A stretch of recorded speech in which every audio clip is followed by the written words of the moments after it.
Salut mes petits beginners, j'espère que vous allez bien. Aujourd'hui je vais vous parler de 5 démarches totalement futiles et surtout qui vont te faire perdre du temps. Alors essayons de voir ensemble comment ne pas faire ces erreurs et comment optimiser justement d'autres actions qui vont nous permettre d'être plus productifs et justement plus professionnels.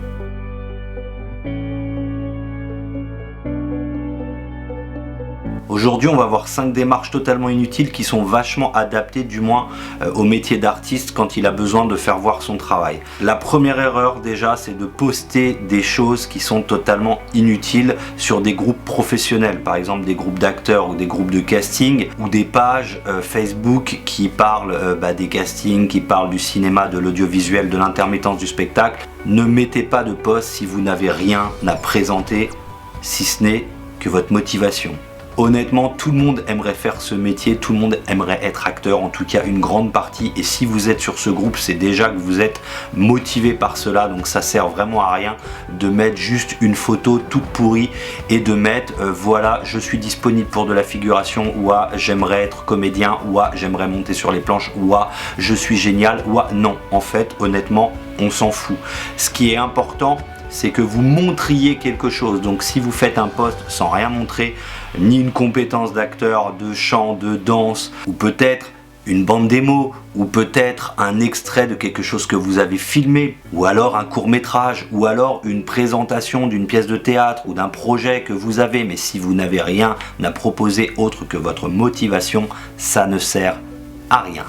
Et un gros big up à l'envers à toutes ces personnes qui veulent bien faire sans doute, mais qui mettent des photos de leurs enfants ou de leurs bébés sur des pages Facebook. Honnêtement, arrêtez ça tout de suite, ça ne sert à rien. Si vous voulez faire quelque chose pour votre enfant, payez un photographe, faites de belles photos et envoyez vos photos dans des agences professionnelles, des agences de casting qui sont faites pour mettre vos enfants en avant, mais ne les mettez pas tout seuls. Les photos vont être dans la nature et ce n'est pas bien. Ce sont vos enfants, il faut les protéger. Deuxième chose très importante, lorsque vous voyez une annonce qui est postée par quelqu'un et notamment sur Facebook, n'envoyez pas de messages privés. Il y a une adresse mail qui est faite pour, c'est une adresse professionnelle où le directeur de casting va pouvoir ensuite gérer toutes les annonces qu'il a reçues, toutes les offres, tous les profils qu'il a reçus. Mais si vous allez lui prendre la tête en message privé, vous allez lui prendre la tête et au bout d'un moment, il va vous dégager. Les messages privés sont pour des messages individuels, peut-être si vous avez une candidature spontanée ou alors si vous avez envie de parler à quelqu'un, à un directeur de casting, ok. Mais s'il vient de mettre une annonce de casting, il a déjà énormément de profils à gérer sur sa boîte mail professionnelle, donc il n'aura pas le temps déjà de voir votre message privé et s'il le voit, il va se dire que vous n'êtes pas professionnel et que vous ne respectez pas son travail en période justement de casting. Donc répondez exclusivement aux mails qui sont dans l'annonce. Et j'enchaîne directement avec la troisième chose. Lorsque vous répondez à une annonce de casting, ne répondez que si vous correspondez au profil. Si vous ne correspondez pas, ne vous dites pas « Oh, allez, au cas où, je balance mon profil ». Il s'en fout, il est concentré sur un profil bien particulier. Si le directeur de casting cherche une demoiselle d'environ 18 ans à la pommade avec des cheveux longs et que vous êtes blonde aux yeux bleus, ça ne sert à rien d'envoyer votre candidature. Elle va être mise à la poubelle directement.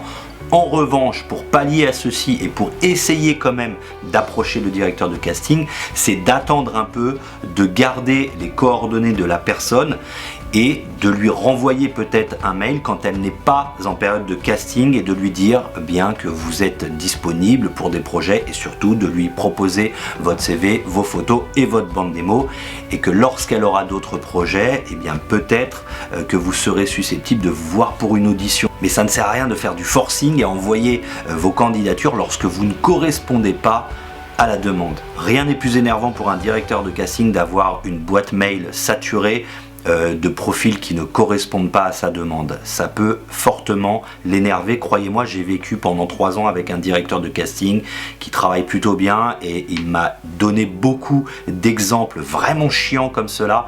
Et des fois, il n'avait pas envie de travailler avec un comédien car le comédien lui envoyait trop de mails. Donc faites les choses intelligemment. Envoyez des courriers lorsque vous avez quelque chose à proposer et quelque chose à proposer qui correspond à la demande du directeur de casting. La 4e chose totalement inutile, c'est d'envoyer votre candidature ou alors encore une fois de mettre des posts Facebook où vous montrez des vidéos ou des photos où vous n'êtes pas mis en valeur. Et ça arrive très souvent, croyez-moi. Ou alors des vidéos dont vous n'êtes pas fier. Montrez un court-métrage dans lequel vous trouvez que vous n'êtes pas terrible et que ça ne vous plaît pas, ne le montrez pas juste pour montrer quelque chose. J'ai bien conscience que quand on débute, on a besoin un petit peu de visibilité, on a besoin de reconnaissance, on a besoin d'un peu de notoriété, on a besoin de gagner un petit peu en estime de nous-mêmes, mais honnêtement, montrer quelque chose dont on n'est pas fier, qui n'est pas fini ou qui n'est pas abouti, n'aboutit à rien justement. Alors toutes ces vidéos, toutes ces prestations que vous voulez montrer, elles doivent rester privées.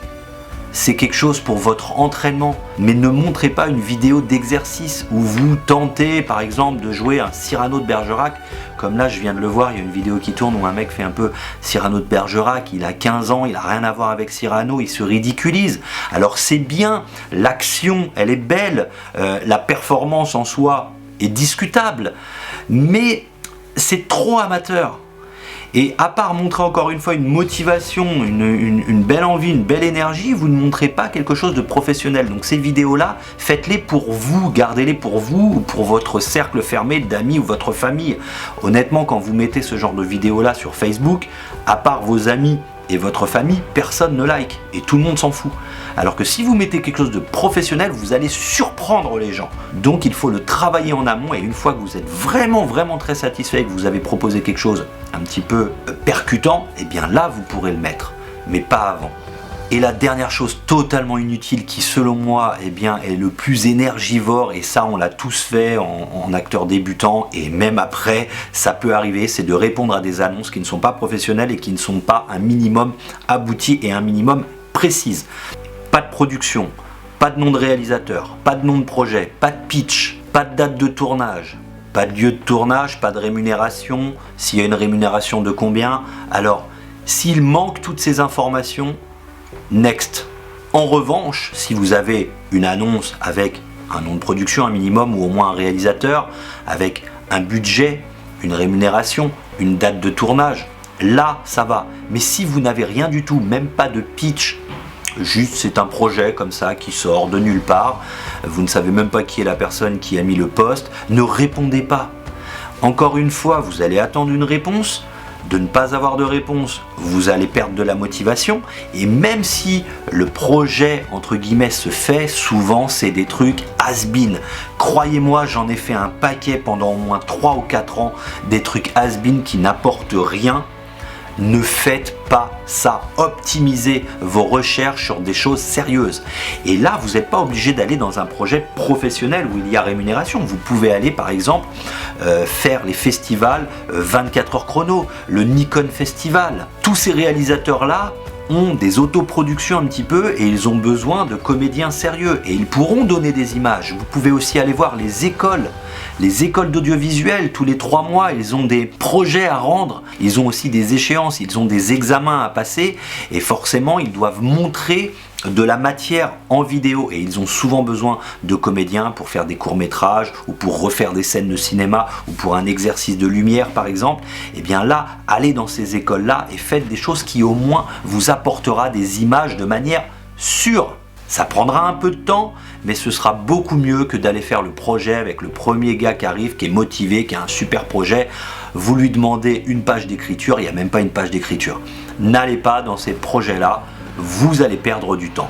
Voilà, j'espère que vous avez bien compris ces petites erreurs. Bien sûr, c'est normal de les faire, ces erreurs. On a toujours, quand on commence, envie de reconnaissance de la part des gens autour de nous, et notamment sur Facebook ou les réseaux.